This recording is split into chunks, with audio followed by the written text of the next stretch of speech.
မင်္ဂလာပါခင်ဗျာ Health for All Channel ကနေပြန်လည်ကြိုဆိုလိုက်ပါတယ်ကျွန်တော်ကတော့ဒေါက်တာကျော်ကိုပါဒီနေ့မှာတော့ကျွန်တော်မျှဝေပေးမယ့်အကြောင်းအရာလေးကတော့အရေးပေါ်သတိတာနည်းလမ်းလေးတွေပဲဖြစ်ပါတယ်ခင်ဗျာ Okay အရေးပေါ်သတိတာနည်းမှာတော့2မျိုးရှိပါတယ်ကျွန်တော်တို့ကဟော်မုန်းနယ်မက်သက်လို့ခေါ်တဲ့အရေးပေါ်သတိတာတောက်စီလေးနဲ့မျိုးသမီးတွေရဲ့တအိမ်ထဲမှာထည့်ရတဲ့ကြေးနီဝါယာလေးပါတဲ့သတိတာပစ္စည်းတွေတစ်ခုပဲဖြစ်ပါတယ်အဲ့ဒီ2မျိုးထဲမှာကျွန်တော်ဒီနေ့မျှဝေပေးမှာကတော့အရေးပေါ်သတိတာတောက်စီလေးအကြောင်းပဲဖြစ်ပါတယ်ခင်ဗျာ Okay အရေးပေါ်သတိတာလေးဆိုတာဘာလဲပေါ့နော်အရေးပေါ်သတိတာလေးဆိုတာအကာအကွယ်မဲ့လိမ့်ဆက်ဆန်ခြင်းရမှာရရှိလာမယ့်ကိုမင်းကိုမရရှိအောင်တားဆီးပေးတာပဲဖြစ်ပါတယ်ခင်ဗျာသူ့ရဲ့နာမည်တွေကတော့အမျိုးမျိုးရှိပါတယ် Emergency Contraceptive Pill ဆိုတဲ့ခေါ်ကြတယ်တချို့ကတော့ Morning After Pill ဆိုပြီးတော့ခေါ်ကြတယ်တချို့ကတော့ Plan B One Step ဆိုပြီးတော့လည်းခေါ်ကြပါတယ် Okay ဒီဆေးတွေ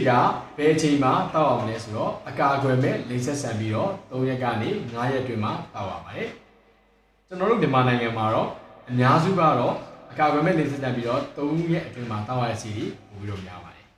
Okay ဆေးထဲမှာဘာတွေပါလဲဆေးထဲမှာတော့ကျွန်တော်တို့ progesterone hormone လေးပါပါတယ်သူကဘယ်လိုအဖြစ်တတိကိုတားပေးတယ်လဲပေါ့နော်သူကတော့အဓိကအဖြစ်ကတော့အမျိုးသမီးရဲ့တာအုပ်အိမ်ကနေပြီးတော့တာအုပ်မကြွေအောင်တာအုပ်ကြွေတာကိုနှောင့်နှေးအောင်လုပ်ခြင်းအဖြစ်ကတော့ကိုဝင်မရအောင်တားဆီးတာပဲဖြစ်ပါတယ်ခင်ဗျာဒါပေမဲ့ဒီဆေးမတောက်ခင်မှာတတိအောင်ပြီးသွားဒီတတိအောင်ပြီးသားရှိမယ်ဆိုရင်နောက်ကိုဝင်ရှိမယ်ဆိုရင်တော့ဆေးတောက်လည်းဘာမှမထူပါဘူးကာကွယ်မှုလည်းမရှိတော့ပါဘူးခင်ဗျာတချို့စာတမ်းတွေမှာတော့အယောက်100မှာ1ယောက်ကနေ2ယောက်လောက်ထိတော့ဒီဆေးကိုတောက်ပြီးတော့ကိုဝင်ရတာတွေရှိတတ်တယ်လို့ပြောထားပါတယ်ခင်ဗျာသူ့ရဲ့နာမည်ကတော့ Morning After Pill ဆိုရဲခေါ်တယ်ဒါပေမဲ့သူကဒီလိမ့်ဆက်ပြီးတော့နောက်နေ့မနက်ကျမှဆေးတောက်မယ်လို့ပြောတာမဟုတ်ပါဘူးခင်ဗျာလိမ့်ဆက်ပြီးတော့အကာအကွယ်မဲ့လိမ့်ဆက်ပြီးတော့တက်နိုင်ရင်များမြန်နိုင်တယ်များမြန်အောင်တောက်ထားဖို့လိုပါတယ်မြန်တောက်ထားမှပို့ပြီးတော့ဆေးချရမှာဖြစ်ပါတယ်ခင်ဗျာ Okay ဆေးတောက်ပြီးသွားပြီဆေးတောက်ပြီးသွားပြီးတဲ့အခါမှာကျွန်တော်တို့ဘာတွေရွေးတဲ့ရွေးတွေရှိနေဘာလက်ကလာတွေခံစားရမယ်ကျွန်တော်ဆက်ပြီးတော့ပြောပြပေးသွားမှာဖြစ်ပါတယ်ဈေးတောက်ပြီးသွားရင်တော့ဒီလူလိုမရှိပါဘူးဈေးတောက်ပြီးသွားရင်ပြိုကျင်တာရှိမယ်အန်ဂျင်လာတာရှိမယ်ရင်သားတစ်ဝိုက်နာကျင်လာတာရှိတတ်ပါတယ်နောက်ခေါင်းကိုက်တတ်ပါတယ်ဓမ္မတာအနှဲငယ်ပေါ်တတ်ပါတယ်ခင်ဗျာအဲ့ဒါတွေကတော့ကြောက်စရာမလိုပါဘူးပုံမှန်အဖြစ်ကတော့2ရက်လောက်တွင်မှာပြန်ပြီးတော့တက်တာသွားတာများပါတယ်ခင်ဗျာ Okay ဘယ်လိုလူတွေမှာဒီအရေးပေါ်တရေသားဆေးကိုသုံးသင့်ပါတယ်လေသုံးသင့်တဲ့လူတွေကတော့အဓိကလိစဆန်တဲ့အခါမှာအမျိုးသားသုံးဖို့အမျိုးသမီးရဲ့ဒီကွန်ဒုံပေါက်သွားတာပြင်းသွားတာမျိုးရှိခဲ့မယ်ဆိုရင်တော့မဖြစ်မနေဒီဆေးကိုသုံးသင့်ပါတယ်ခင်ဗျာနောက်ပုံမှန်တောက်နေကြဟော်မုန်းဆေးနေ့တိုင်းတောက်နေကြဟော်မုန်းဆေးမှာတစ်ဒန်းလုံးမှာနှလုံးအထိကိုကမေ့သွားပြီဆိုရင်တော့အဲ့ဒီမျိုးသမီးမှာဆက်ပြီးတော့ဒီဆေးလေးကိုသုံးသင့်ပါတယ်ခင်ဗျာဒီဆေးတွေကတော့အသက်ငယ်တဲ့အမျိုးသမီးမှာသုံးရတယ်လို့ပြောထားပါတယ်အသက်16နှစ်လောက်ထိအောက်ထိကိုသုံးရတယ်လို့ပြောထားပါတယ်နောက်အမျိုးသမီးတွေမှာဒီနှုတ်တိုက်မိခင်လေးမှာလည်းအသုံးပြုနိုင်ပါတယ်ဆက်လက်ပြီးကျွန်တော်ပြောပြပေးသွားမှာကတော့ဘလူတွေမှာဒီအရေးပေါ်ဒေတာဆေးကိုမသုံးသင့်ဘူးလေဆိုတာဖြစ်ပါတယ် Okay အရေးပေါ်ဒေတာဆေးဖြစ်တဲ့အတွက်ကြောင့်တော့ကိုဝင်ရှိနေတဲ့မျိုးသမီးမှာမသုံးသင့်ပါဘူး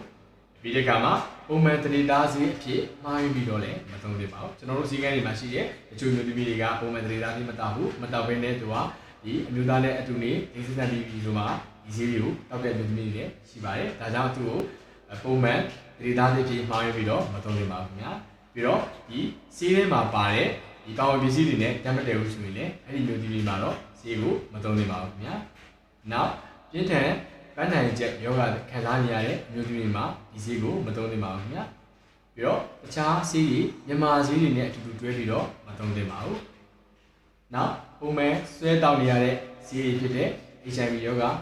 HIV ယောဂတွေနောက် TB ယောဂတွေများနောက်အထက်ယောဂရှိနေတဲ့အမျိုးသမီးမှာလည်းမတောက်သင့်ပါဘူးခင်ဗျာ Okay နောက်ပြီးတဲ့အခါမှာ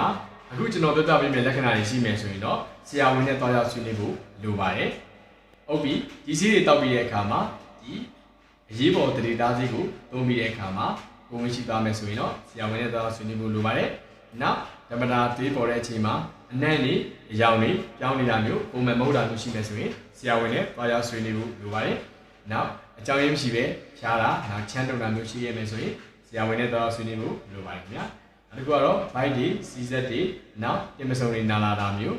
နောက်လိမ့်စစ်တဲ့အချိန်မှာပုံမှန်မှုပဲနာလာတာမျိုးနောက်ဓမ္မတာတွေအရန်ဆင်းတာမျိုးဓမ္မတာနည်းနဲ့ဆင်းနေတာမျိုးနောက်ကြာရှည်ရွာဆင်းတာမျိုးရှိမယ်ဆိုရင်မဖြစ်မနေဆရာဝန်နဲ့တွားရောက်ဆွေးနွေးတင်ပါတယ်နောက်ဈေးတောက်ပြီးတော့၄ဘက်လောက်အတွင်းထိဓမ္မတာမပေါ်တာမျိုးရှိမယ်ဆိုရင်လည်းဆရာဝန်နဲ့တွားရောက်ဆွေးနွေးဖို့လိုပါတယ်ခင်ဗျာဒီနောက်ဆုံးအနေနဲ့ကတော့အရေးပေါ်တတိသားစီးဟာတားပြတ်တာလျှော့ကိုလုံးဝမဖြစ်စေပါဘူးခင်ဗျာအဲဒါကြောင့်ဈေးတောက်နောက်ကျပြီးတတိကိုဝင်ရခဲ့မယ်ဆိုရင်လည်းကိုဝင်ကိုထိခိုက်မှုမရှိပါဘူးတတိသားလောင်းကိုလည်းထိခိုက်မှုလုံးဝမရှိပါဘူးခင်ဗျာ